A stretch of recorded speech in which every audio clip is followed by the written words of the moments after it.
Ustadz, boleh tak menunda mandi besar sampai pagi karena malu sama mertua kalau mandi sebelum imsak?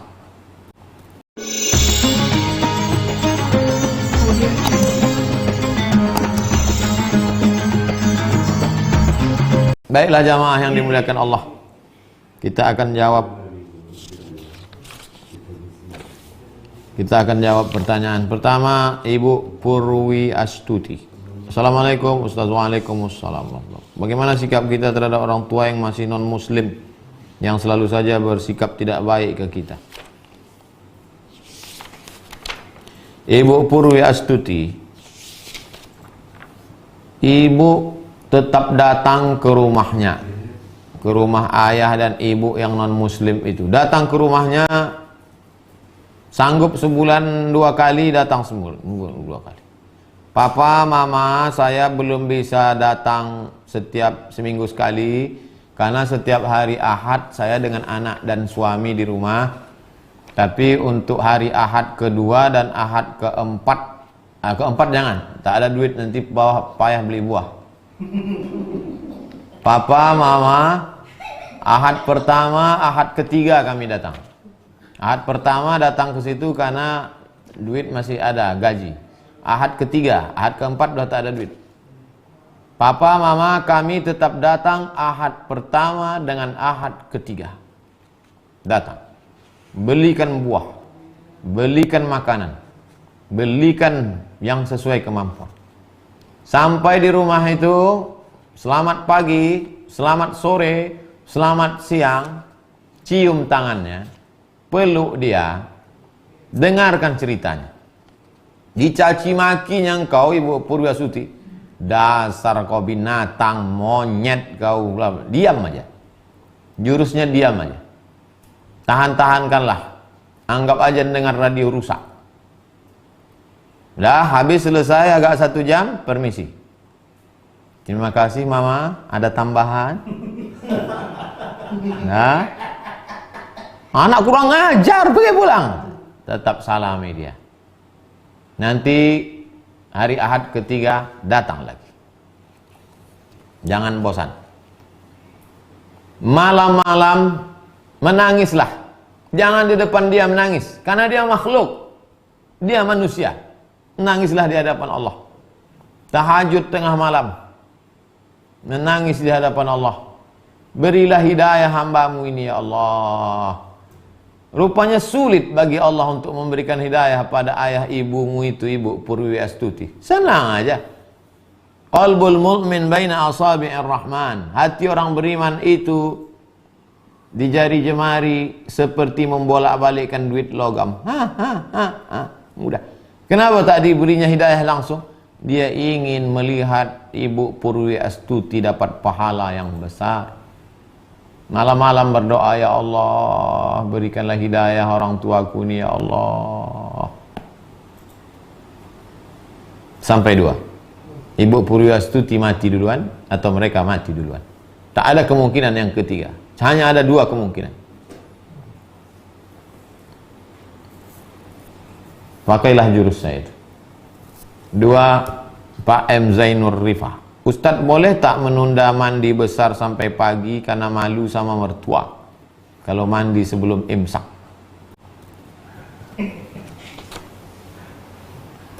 Imsaknya sekarang jam piro? Imsak saiki jam piro?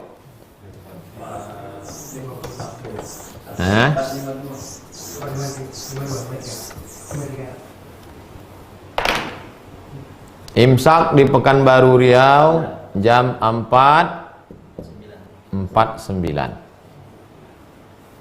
Imsak atau subuh, itulah, anggap aja subuh lah. Subuh. Masalah mandinya sebelum subuh atau setelah subuh, no problem. Mandinya sebelum subuh atau setelah subuh, tak masalah. Yang jadi masalah adalah hubungannya kapan. Yang tak boleh itu hubungannya setelah subuh. Nah, itu yang tak boleh. Adapun hubungannya sebelum subuh, mandinya setelah subuh tak masalah. Mana dalilnya? Ada satu bab khusus dalam Sahih Bukhari, bab tentang orang masuk waktu subuh dalam keadaan junub, puasanya sah. Nabi SAW idza qada hajatahu, kalau dia menunaikan hajatnya, dia berhubungan, kadang dia mandi, tapi kadang dia berwudu saja, lalu kemudian dia tidur. Oleh sebab itu maka kesimpulannya, kalau ada orang dalam keadaan junub, lalu kemudian masuk dia azan subuh itu dalam keadaan junub, puasanya sah. Setelah lewat 10 menit, 20 menit, baru dia mandi. Udah dikira-kira suami, dikira-kira mertuanya udah sampai subuh.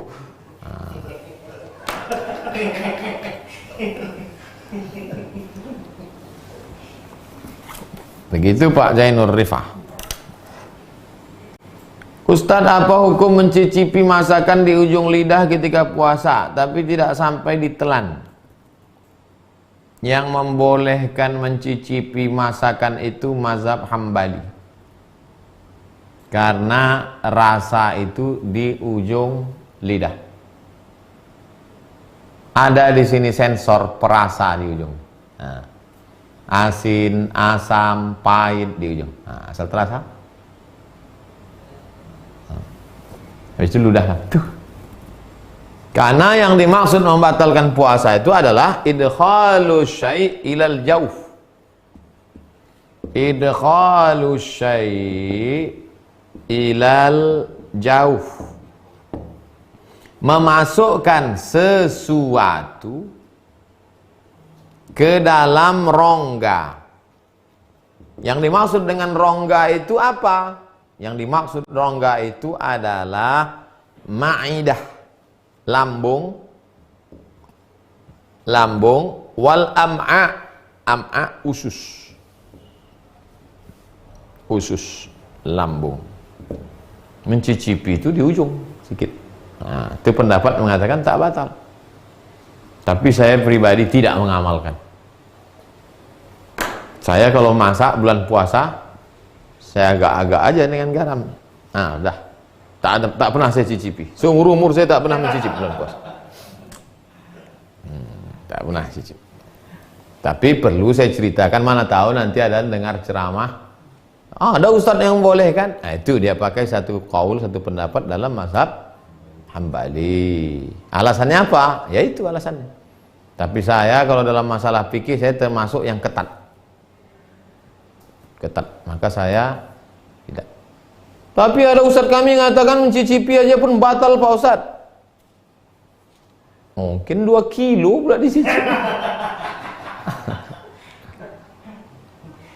Dari pagi sampai sore mencicip aja.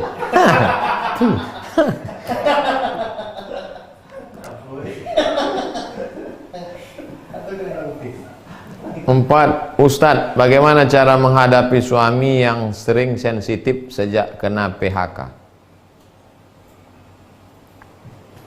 Memang sejak wabah corona ini, Ibu, orang sikap sensitivismenya meningkat. Orang yang kena PHK itu perlu dipahami psikologisnya sama macam orang sakit gigi. Orang sakit gigi itu senyum pun kita disangkanya ngejek dia.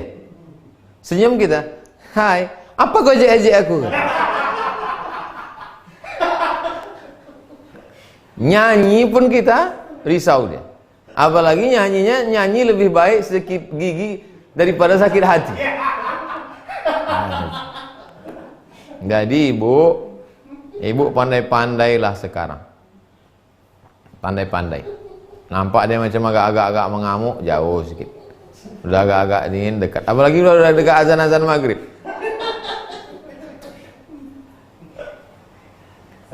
Nanti azan zuhur pun dia mengamuk juga. Saya yakin tidak ibu aja yang merasakan nih. Se-Indonesia, Bu. Berapa karyawan kita yang sudah di PHK? Hotel-hotel tutup, pabrik-pabrik tutup. Oleh sebab itu memang luar biasa sensitif. Dan orang yang emosi ini adalah siapa yang paling lemah di situ? Itulah yang dihamuknya. Dia mau ngamuk ke direktur, tak berani. Mau ngamuk ke security, tak berani. Mau ngamuk ke polisi, tak berani. Ngamuk ke DPR, tak berani. Siapa yang paling lemah di situ? Ibu lah dia ngamuk. Memang nasib ibu lah, kasihan. Itulah maka sorga itu diletakkan di bawah tapak kaki ibu. Sabar-sabarlah ibu menghadapi. Sabar-sabar bu. Kalau sabar ibu menghadapi dia ini, insya Allah tenggelam dia di Laut Merah bu. Macam Asiyah menghadapi Fir'aun. Tidak hanya ibu yang menghadapi itu, seluruh Indonesia bu. Banyak-banyak bersabar, banyak-banyak berzikir. Terakhir Ibu Desi, Ustadz bagaimana cara membebaskan diri dari perbudakan pekerjaan? Banyak sekarang orang diperbudak pekerjaan. Apa batasannya? Nih, jangan nanti besok semuanya, ini kan sekarang kerja di rumah nih. Tiba-tiba ditelepon sama atasan. Assalamualaikum. Waalaikumsalam. Gimana laporan kerjaan selama di rumah? Jangan sampai kita diperbudak pekerjaan.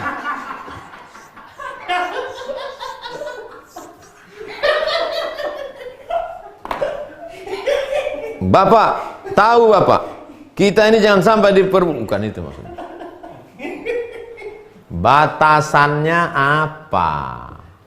Batasannya apa? Batasannya adalah syariat Islam. Sudah azan asar, Allahu Akbar, Allahu Akbar. Dia laporan dia lagi. Bang, abang nggak sholat asar, kata bininya. Ini laporan ini penting, nggak cair THR nanti. Udah hidup udah susah, jangan bikin susah. Udahlah di kantor susah, corona lagi, kau pula lagi susah. Lemparkan laptop ini nanti. Jam jalan juga, dia terus juga. Sejam udah. Abang tak sholat, kata bininya. Itulah gunanya waktu sholat itu dibuat Allah panjang. Udah lama mau azan-azan maghrib, abaul. Itulah orang diperbudak jabatan itu. Itulah orang diperbudak kerja itu. Jadi batasannya dalam Islam ini ada. Batasannya bukan rasa-rasa. Batasannya itu sunnah Quran, sunnah Rasulullah SAW.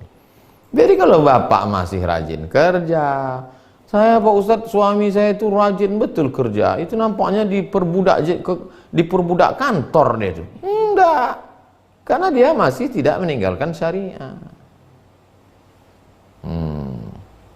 Itulah kaji kita malam ini. Besok kita akan masuk stasiun yang ke-32, namanya stasiun zikir. Rupanya kita baru bisa berzikir setelah lepas. Hanya orang merdeka saja yang bisa berzikir. Hanya orang merdeka saja yang bisa berzikir. Orang yang masih diperbudak pasar, maka mulutnya berzikir, hatinya di pasar. La ilaha illallah cabai, la ilaha illallah bawang, la ilaha illallah tomat. Orang yang masih diperbudak kantor, maka zikirnya zikir kantor. La ilaha illallah SPPD, la ilaha illallah gaji 13, la ilaha.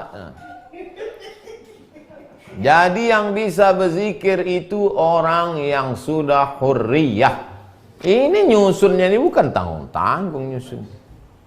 Lepas dari segala keterikatan, baru masuk bab zikir. Jangan kemana-mana. Boleh kemana-mana, tak apa-apa. Besok kita jumpa di stasiun zikir. Terima kasih segala perhatian. Mohon maaf segala kekhilafan. Subhanakallahumma wa bihamdika asyhadu an la ilaha illa anta astaghfiruka wa atubu ilaik. Wa sallallahu ala sayyidina wa syafi'ina wa zukhrina wa maulana Muhammad wa ala alihi wa sahbihi wasallam walhamdulillahi rabbil alamin. Assalamualaikum warahmatullahi wabarakatuh.